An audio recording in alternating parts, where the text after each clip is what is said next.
Parent with purpose, disciple with direction, and leave an intentional legacy. This is The Informed Parent, a Think Media podcast. Hey everybody, welcome to the last episode of this season. I'm going to take the opportunity in this season to sort of wrap up the things that we've been listening to and give you a tangible tool for your family as you go into the summer.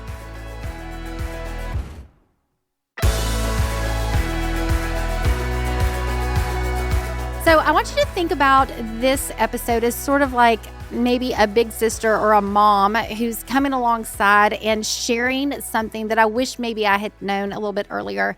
I'm probably old enough to be some of your big sisters and definitely old enough to be some of your moms. So to be able to pass on something that you don't have to learn for yourself. So think about this for a minute. It's interesting. I heard this comment 2 times last month within the same week, and it really got me thinking. Here it is. You don't know what you don't know. Think about that for just a second. You don't know what you don't know.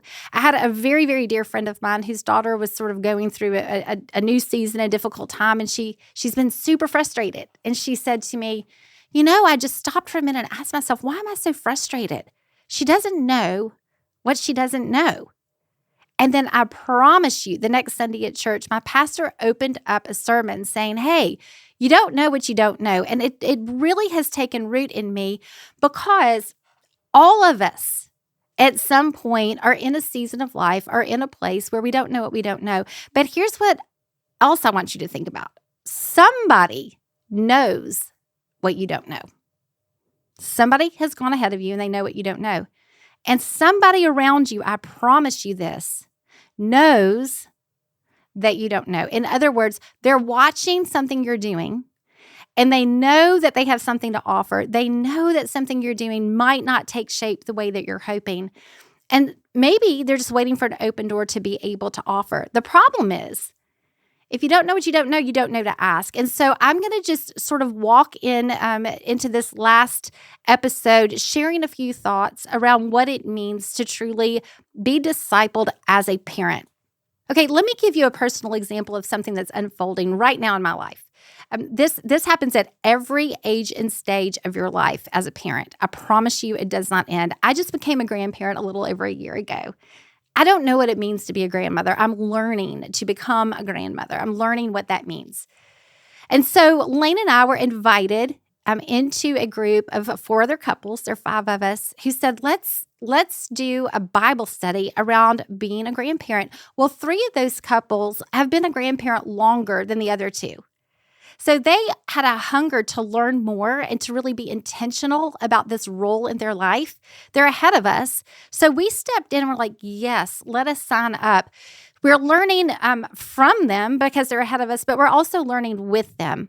It's a really powerful thing. And so listen, when we're in that conversation, we're all asking questions. We're all reading the same book. We're all listening.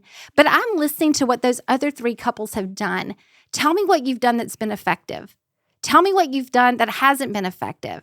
Because why in the world would I want to do something that wasn't effective? I don't want to waste my time. I certainly don't want to set myself up for some relational chaos that we don't need. But also, I want to hear your home runs. I want to hear the traditions you've put in place. I want to hear the things that are really taking root in your family because I also don't want to reinvent the wheel. Well, that's the case along the way. With discipleship, we have the opportunity to really lean into those who've gone ahead of us. So as I wrap up this season, I thought this is a great way to end. I'm going to offer something that I wish someone would have told Lane and me, would have told me as we were young parents. Or in other words, I'm going to sort of answer the question, what would I say to myself as a young parent if I had the opportunity to do so? And really what I want to camp on here is, what does it mean to have a family identity? There's so many things that maybe I fell into and it didn't go well. There are mistakes that I made. There are things that I fell into that really went well. There are things that I intentionally did. So there are many, many ideas of something that I could hand off or pass the torch on. But we've been talking about identity this entire season. And personal identity in Christ. What does that mean? What does that look like in your community? What does that look like, in your family? But today I want to talk a little bit more broadly about forming a family identity. Okay, now before I dig in, I'm actually going to give you a specific way to go through this and do this at home. But before I do that, I want to make one more point. I want to really drill down on the you don't know what you don't know point for this reason. If you've been listening to this podcast for a while, then you know I have a ministry called Beacon Parent. And the mission of that is to ignite a movement of awakened parents who will live out God's design for the family. So this season, we've heard so much about leading our families. We've got incredible insight, great tools, great illustrations from a variety of speakers. But the theme that kept popping up unplanned was the word discipling. Discipling our children came up over and over and over. Well, here's what we're doing at Beacon Parent, and here's what I believe this is going to be an example of today. We want to disciple the disciplers. God has made you the discipler of your children. So parents, here's the question. Who is discipling you in becoming a parent? There's a difference. I'm not just talking about who's discipling you in how you're parenting your children, but who is discipling you in how you are forming as a parent? Those are two very different questions. And today I want to really come along beside and help you, I hope, in a tangible way, become the parent who is more intentional and maybe more deliberate in the discipling of their children. So let me frame it this way. A beacon, by definition, you may have heard me say this before, gives two things. It gives both warning and direction. That is a very, very important detail because as parents, we want to give protection, but protection without preparation, that turns into a helicopter parent or a lawnmower parent. We don't want our children to risk. So you want this healthy balance, really, of warning and direction. So picture a lighthouse. And when a lighthouse shines, the light itself, it guides a vessel. It guides you in a direction. The light is saying, come this way. This is the way forward.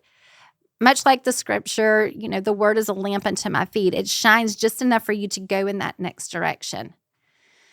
But that very same light, it's not a different light. The very same light that's giving you direction is also shining on the dangers in the water. There's a rock. There's debris.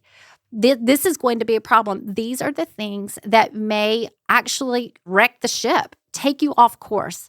So if you're thinking about how do I become a beacon parent, it's going to be very difficult to do so if you're not willing to both learn how to give direction and how to give warnings in your family. So think about this. If you are the captain of a ship and you're out, it's dark. Here's what I mean by dark as a parent. You're parenting for the very first time. You have no idea what you're doing or where you're going. Nobody hands you, we hear it all the time. Nobody hands you, the directions at the hospital when you come home. You're parenting the first time. That's kind of dark. If you are, you've been parenting for a while, but you're in that ever-changing age and stage. Every stage is something new. And so just when you think, I don't know if you feel this way, but I do. Just when you think you've got something figured out, the stage changes of your child's life. And again, you're in the dark. You have no idea what to do. Hello, being a grandparent. Here's a different thought.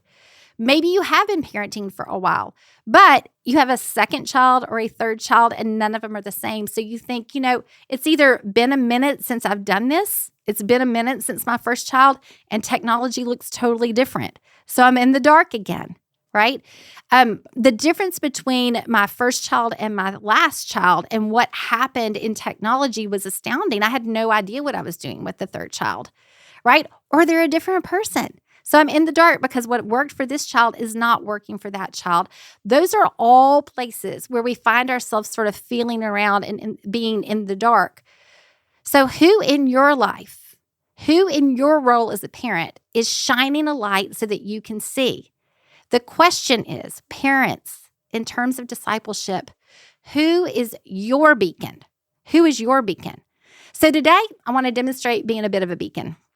This is just sort of free chicken. I'm going to offer this is one of the things that I think would have made my life a little bit, our family, maybe the journey a little bit less bumpy. And so by giving you some insight and some direction and shedding some light in an area that I wish someone had done for me, in that same light, that direction, there's going to be a warning. In God's word, which is the light, his direction for our life is a design. But the warnings from God are contained within that direction. And here's what I mean by that. The absence of his design, right? The absence of his design puts us at risk. That's a danger zone. So life without God's direction or without God's covering, that's a dangerous life. So it's all wrapped up together. Okay, here is something that I see over and over and over again in leading young parents. Do you ever resist the warning? I know I resist warnings sometimes, but why do we resist warnings? Warnings are not meant to cause us fear. I think sometimes we just don't want to know what could go wrong because we're not sure that we know how to correct it. We don't think we have what it takes. We don't really believe something could go that wrong. And I hear this over and over again, especially in the part of my life where I was helping to lead a school. That would never happen to my child. Okay, let me tell you, don't fall into that trap. If God is using someone in your life to prompt you to just listen to, hey, heads up. I think Kent Evans in the Manhood Journey episode said, you might want to consider, or this could possibly happen, right? Not saying that it would, but a warning is meant really just to give you direction, and it's meant to help steer you away from possible trouble. It doesn't mean panic. It just means heads up. So some warnings are there just to make, like I said, the road ahead a little less bumpy. Other warnings that someone who's gone ahead of you, that they're trying to pass on, they're warnings that actually really could shipwreck one of your children or shipwreck your family. So how can we be more intentional to glean from the opportunity of having people in our life ahead of us? So this is what true discipleship really is. Deliberate discipleship is looking ahead and saying, I'm not sure I know what I know, so I'm going to find someone who will tell me, somebody that I trust. It's also looking behind saying, hey, I want to invite you in to an idea. Do I have permission? Would you like me to speak into your life? Deliberate discipleship is actually making an intentional decision to invite discipleship all around you. So if you think about this, when Paul says, imitate me as I imitate Christ, why is that so important? Well, what he was saying is, I'm a little bit ahead of you. I've been doing this a little bit longer. I've learned a few things. So watch me as I'm watching. Watch my process in following the Lord. That is so powerful. What he wasn't saying is follow me because I'm perfect or because I've done things perfectly. In fact, he was saying just the opposite. Sometimes I think we don't want to follow maybe our parents, or we don't want to follow someone who's gone before because we know that it was imperfect. They're imperfect. We know that the actions were imperfect. But guess what? That's just part of being with a human. To not follow someone because they weren't perfect is kind of backwards if you think about it. I actually want to follow someone who knows what they did wasn't perfect because they can tell me this is where I went off course. This is where I did something. This is where I wish I had something. So letting go sort of that judgment of, man, that didn't really work out. So I'm not sure I want to follow. Well, you might not want to follow the same path, but they may tell you, instead of doing this, if I had it to do over again, this is what I would do. Parents, you don't have to navigate today's cultural chaos alone. At Beacon Parent, we're igniting a movement of awakened parents who live out God's truth, lead with purpose, and leave a lasting legacy. It's time to step into God's design for your family. Our mission? To train, equip, and resource generational-minded parents and grandparents, helping you parent with purpose, disciple with direction, and build an intentional legacy of faith through gatherings, community, and the local church. Join us as we offer practical strategies and biblical insights, providing the tools and resources that you need to navigate today's culture with confidence. Because living out God's design for your family starts at home. Are you ready to lead your family and disciple with direction? Visit beaconparent.com or follow us on Instagram at beaconparent and discover how you can train, equip, and inspire your family to live light with intention. Beacon Parent, light your path, lead your family. So with all of that said, let's be a beacon here, and let's just talk about one practical tool, one practical tip that you can take away with your family that pertains to identity. And that is what I call family identity. It's a super fun topic. It's a super fun thing to think about with your spouse, or to think about even and journal for yourself, maybe eventually talk to your family about if they're a little bit older. But I'm going to keep it really simple on this so that it's tangible and you can walk away with it. We're going to talk about the who, what, where, when, how, and why of family identity. And here's some good news. In terms of the topic, you already have a family identity. You're creating a family identity whether you know it or not. The better news is if you know you're creating a family identity, you can actually be intentional about that and deliberate about that. And when you're being intentional and deliberate about creating a family identity, that means you're intentionally and deliberately shaping and forming your children in a direction that will impact future generations. That's called legacy. I love it. Powerful. Okay. So you know how I feel about definitions if you've been listening to me. So let's actually define what a family is. It's interesting if you look in at the definition of family now as compared to, let's say, my second favorite book, Noah Webster's 1828 Dictionary. The definitions get a little bit twisted, so make sure when you're looking up what a family is, because you're going to want to define this for your family if they're a little bit older, that you get a really solid definition that goes back to the Latin root. It's rooted in truth, okay? So family by definition is this: a collective body of persons having something in common by which they're distinguished from others. So this group of people has something in common, and that commonality that distinguishes us from another group of people or a collective of people. Or you can define it this way: it's a group of people who are united by certain convictions, common values, or common affiliations. So this is an important thing to know. Okay, put a pin in that. I'm going to give a cultural warning right now, and then I'm going to come back and finish framing this out. Here's the warning. If you've been listening to previous seasons in particular, or this season, you may have heard Jenna Parker or January Littlejohn. This is a great example. But if you've listened to some of the ideology, some of the things that are coming out through education and 100% online, you may have heard this, that the gender ideology in particular, it's connected with adults who are using the language, and this is the language. We have this in common, another adult saying to your child. We have this in common. We believe this. If your family is in a safe place and they don't agree with you and affirm you, will be your family. You can choose your family. Okay. It's rampant. That's not just a one-off. We're finding that in state after state after state, in district after district, in private schools and public schools. That attack is really to the family unit, because everybody knows how powerful a family is. It is our sense of belonging.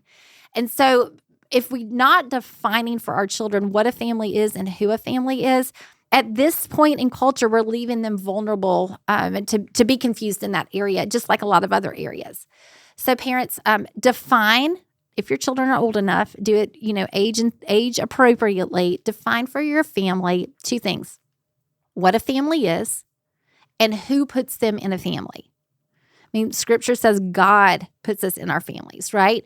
And so if God puts you in your family, if can we change our family? It's just like telling a kindergartner you can pick your gender. To tell a child you can choose your family, that's just not biblical. So God puts us in a family. We want our children to know God is intentional. He doesn't put us in perfect families, because there's no such thing, right? But we have to define what that is, and we want to lay a really strong foundation of we don't pick, God chooses. Okay, there's that. As we define what a family is, you also want to just talk to your kids about the roles of a family. What are the roles of parents? What's the role of a dad versus the role of a mom? What are the roles of children? How does the family structure operate? It's all over Ephesians. It's all over Proverbs. So do a little bit of a study on the roles of a family, very simplistic, and at least lay the groundwork of what a family is. All right?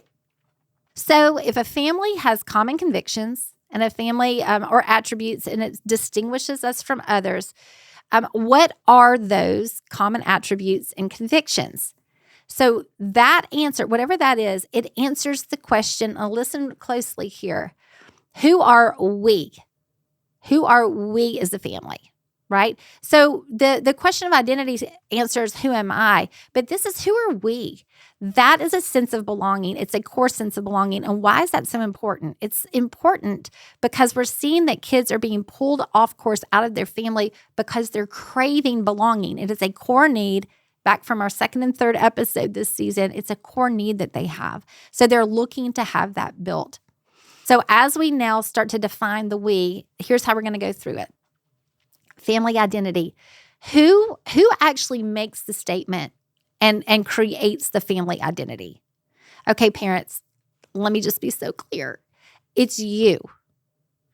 The we in our family begins with you, not with your children. Your children are placed in your family, and your family is shaped by you. You're shaping them. They are born into your family.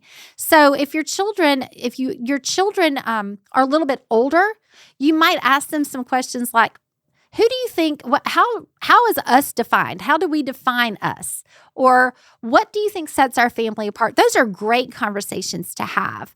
But your children want to follow you. It's how security is built. They trust you and they want to follow you. So as you get into this conversation, this isn't necessarily, it could be a great family conversation, but it's a parental decision. This is who we are as a family. And so parents, you have to lead on this one. Okay, here's the next. What creates a family identity? Again, your family identity is being created already. But if we want to be intentional, I think there are 4 different things that create family identity. The first one is time. You've heard me say time and time again, the sacrifice of discipleship is time, right? Time is such a huge, and you've heard many of the interviews this season talk about the busyness. Okay, we have to set aside time. But creating a family identity, here's some ideas. It's just time together. So whether it's a family movie night, it could be camping trips, vacations. What do you love to do together? Watching your children in their activities, and maybe the drive on the way to school or the drive to an activity and the way back. That's time together. Family dinners, there's tons of research around family dinners and how huge they are in establishing just solid connection.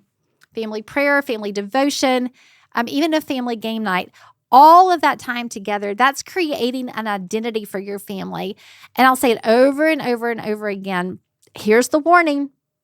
Whoever your children are spending the most amount of time with, not just TikTok time, but like getting attention from, whoever is pouring into them and paying attention, that's who's discipling your children. So it's great to have kids with other people. They need that. We need that. But who is discipling your children? A lot of it is time, talent, and treasure. Where your time, your talent, and your treasure are, that's what you value. So we want to make sure that time is really focused on. Okay, here's the second one. Time and traditions. Traditions help establish a family identity. So think about this. Think about traditions as just the rhythms in your family. A lot of times our traditions are secured around holidays or a specific season, something we do when fall comes or something we do when the spring shows up. Even a certain night of the week or service projects. Here's an example just from my own life.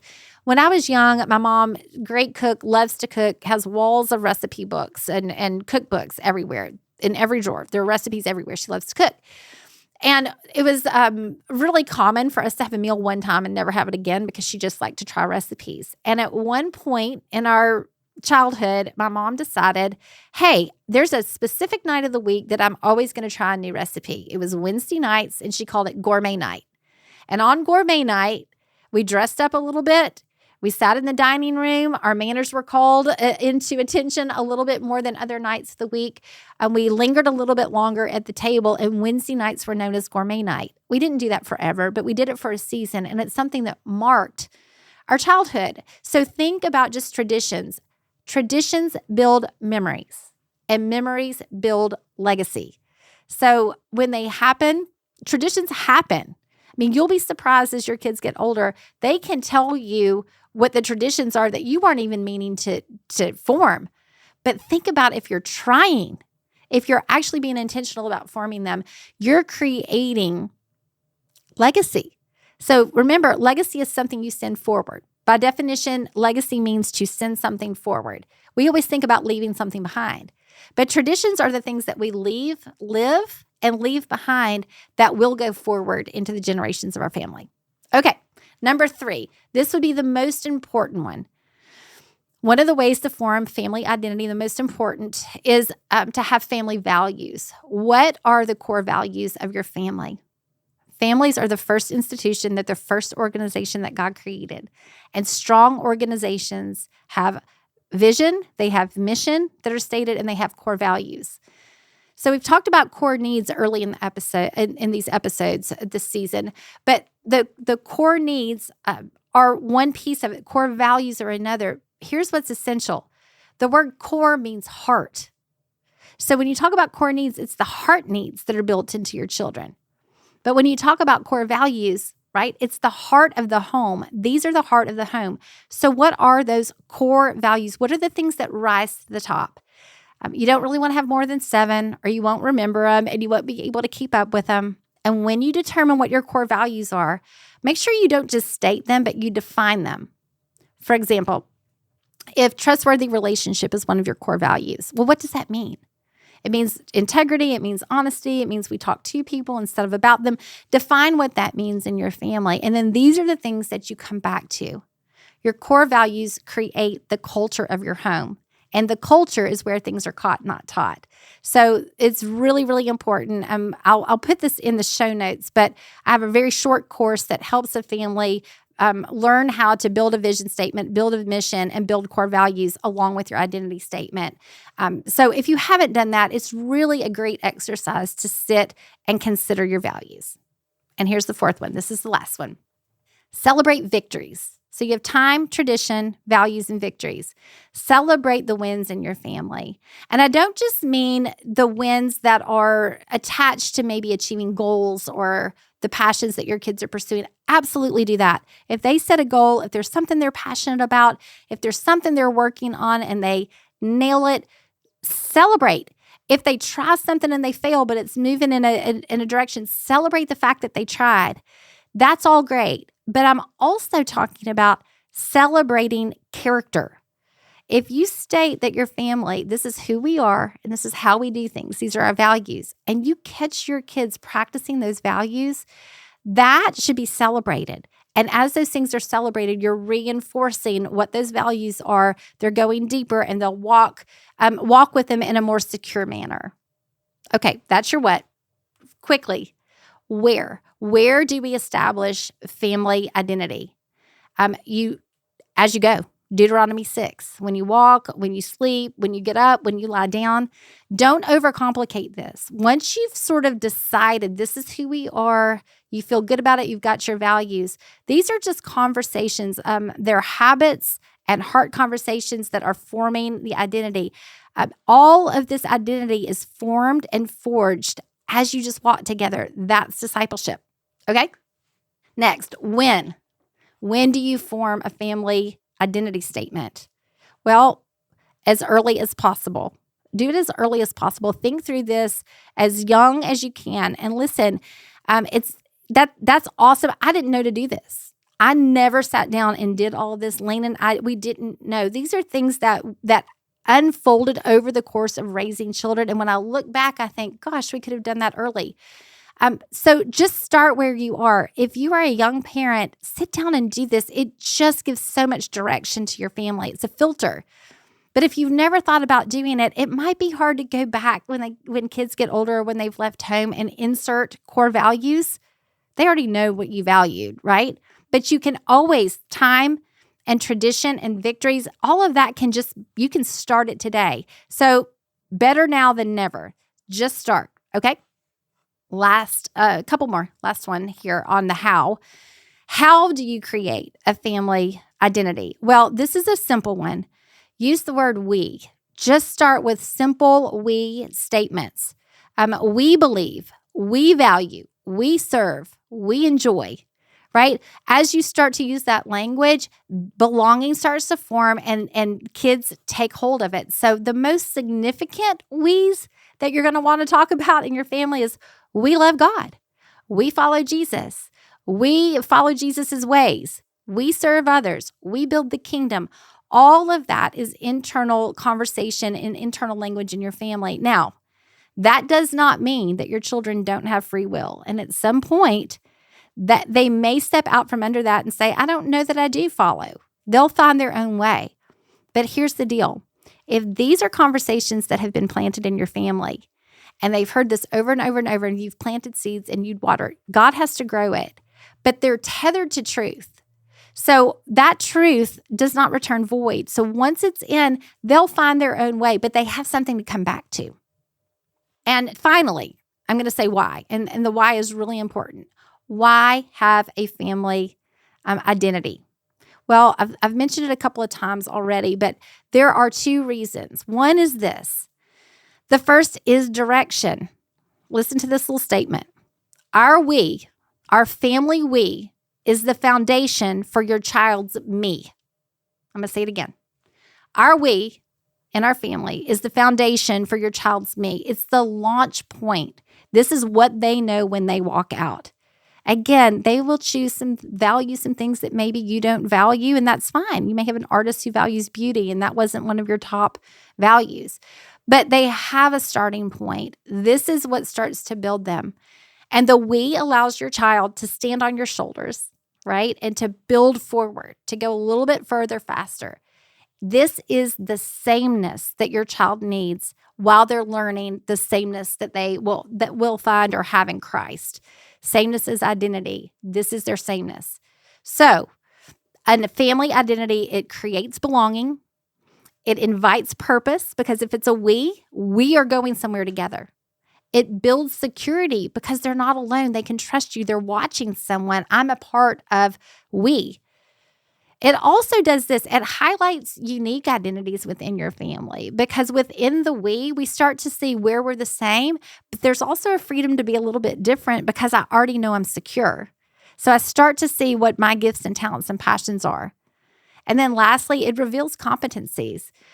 In your family, in the we, I like to think of the family as a small body of Christ. You know, that we all have a different part. We all have different things that we bring to the family. And so as my children have gotten older, I know which ones, if I'm in this situation, just like they know whether to call mom or dad, depending on the situation, I know which one of my children to call for what, if I'm in need or if there's something happening in our family, because we all have different competencies. So that was number one. The number one why is for direction. But here's the second reason to have a family identity statement. Whether or not we are forming and really articulating who we are as a family or building strong identity as a family or in your children, the world is working overtime to meet those core needs that we've talked about all season in your children. And they're working overtime. The world's working overtime to build into those core needs or to fill those core needs with everything but Jesus. The world's also planting core values. If you don't plant them, the world will. We're seeing this over and over and over. This isn't new. This has been happening since the beginning of the time. The world is the world. We're not supposed to be conformed to the world, but transformed by the renewing of our mind. But what that tells us is that the world is trying, right, to get our kids to conform. And technology and organized ideology make the schemes of the enemy really efficient and really effective. So I'm going to leave you with this. I want you to be a beacon parent. I want you to be a beacon parent for your children. I want you to be informed in such a way that you are excited to cast vision for your children. You're excited to give them direction. And I want you to be discerning enough to recognize and understand the flesh patterns of your children and the patterns of this world so that you can give them appropriate warnings. Beacon parents need a beacon. So I pray that this podcast is that for you, that this season has been packed with great ideas and direction from incredible leaders. Parents, your children, they need you. They need you to prepare them. They need you to prepare them for a world that is going to constantly try to attempt to lead them away from their identity or lead them away from their purpose. And lastly, they need you to pray for them as they grow in wisdom and stature and favor with God and man, just like Jesus did. So be encouraged, parents. God equips you. He brings people around you. He personally equips you with His word. He promises by His Spirit, right, that He will equip you for what He calls you for. And He's called you to be a parent. But I also pray that He will equip you by allowing you to lean in and decide on deliberate discipleship, both for you and for your children. I'm praying that He will cause you to be a beacon by looking for beacons in your life. If we can help you, if you're interested in the resources that we have at Beacon Parent, we have many ways to help you form your family, form your heart, form your identity statement on all of those things. But I hope that this podcast has given you some great ideas and some great resources throughout this season. And I want to thank you for joining me this season. Most of all, I hope that this work and the work that we're bringing to you helps you parent with purpose, disciple with direction, and leave an intentional legacy. Parents, with all the chaotic thinking in our current culture, it's hard to know who or what to trust. But it shouldn't be this way. We're not meant to live with a spirit of fear. The Think Media platform is loaded with content that you can trust. Content from a biblical worldview, content like the Informed Parent podcast that will help you develop your cultural discernment as a parent and create conversations with your kids that lead to wisdom. Wisdom is our goal. It's easy to access this content. Just go to thinkmedia.com and create a free Thought Leader account. Simply enter your email and password to get access to hundreds and hundreds of talks from experts in all channels of culture. Plus, get access to the Think Framework, Guide to Better Conversations, and the Create a Conversation digital tool. Remember, informed parents make informed decisions. Sign up for your free Thought Leader account at thinkmedia.com today.